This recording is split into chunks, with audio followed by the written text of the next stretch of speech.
Hi friends, welcome back to day 4, 30 days study plan of Laboratory Assistant 10th Mains Examination.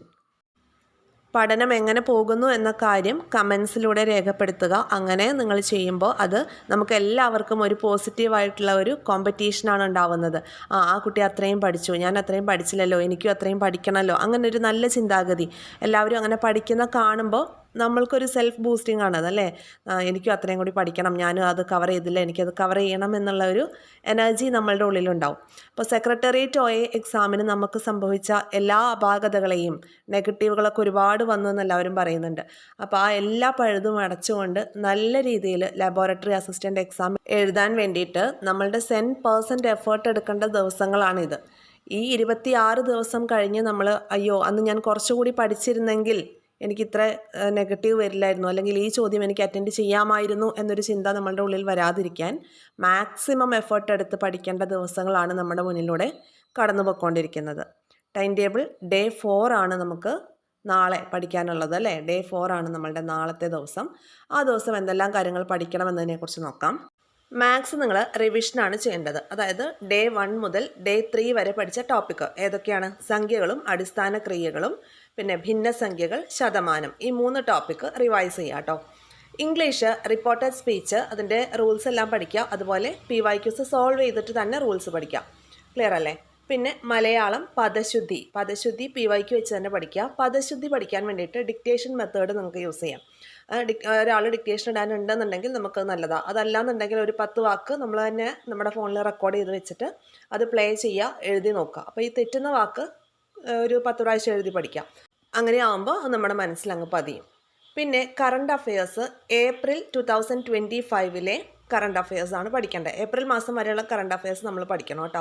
അപ്പോൾ ഏപ്രിലിൽ 2 volume ഉണ്ടല്ലോ, PSC bulletin, അത് രണ്ടും പഠിക്കാം. 2025 കറണ്ട് അഫയേഴ്സ് ഇതോടുകൂടി കഴിയുകയാണ്. ഇനി നമ്മൾ ഈ 2025 പഠിച്ചു വെച്ച കാര്യങ്ങൾ വീണ്ടും റിവിഷൻ വരും കേട്ടോ. ഇപ്പോൾ മാത്സ് നമ്മൾ ചെയ്ത പോലെ കറണ്ട് അഫയേഴ്സ് റിവിഷൻ വരും. സ്റ്റാൻഡേർഡ് 10 ചാപ്റ്റർ 4 SCRT പഠിക്കേണ്ടത് ബ്രിട്ടീഷ് ചൂഷണവും ചെറുത്തുനിൽപ്പുകളും എന്ന ചാപ്റ്ററാണ്. അത് വിട്ടുപോകാതെ പഠിക്കേണ്ട നല്ലൊരു ചാപ്റ്ററാണ്. ഒരുപാട് ചോദ്യങ്ങൾ വന്നിട്ടുള്ള ചാപ്റ്ററാണ്. ഇനി നമുക്ക് ഹോട്ട് ടോപ്പിക്കിലേക്ക് വരാം. ദേശീയ മനുഷ്യാവകാശ കമ്മീഷനും പഠിക്കണം, സംസ്ഥാന മനുഷ്യാവകാശ കമ്മീഷനും പഠിക്കണം കേട്ടോ.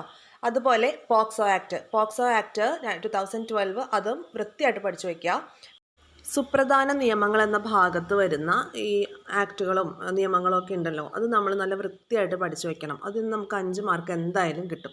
അപ്പോൾ അത് ഓരോ ടോപ്പിക്കും ഒരു 4 ദിവസത്തെ ഗ്യാപ്പ് ഇടവിട്ട് നമുക്ക് ടൈം ടേബിളിൽ ഉൾപ്പെടുത്താം. അപ്പോൾ ആ 4 ദിവസം കൊണ്ട് നിങ്ങൾ ഈ ആക്ട് നല്ല വൃത്തിയായിട്ട് പഠിച്ച് റിവൈസ് ചെയ്ത് എടുക്കാം. ഓക്കെ, 4ാമത്തെ ദിവസമാകുമ്പോൾ അടുത്ത ടോപ്പിക് ഇടാം. ആ രീതിയിൽ ഈ സുപ്രധാന നിയമങ്ങൾ എന്ന ഭാഗത്തുള്ള ടോപ്പിക്കുകളെല്ലാം നമുക്ക് നല്ല വൃത്തിയായിട്ട് പഠിച്ചു തീർക്കണം.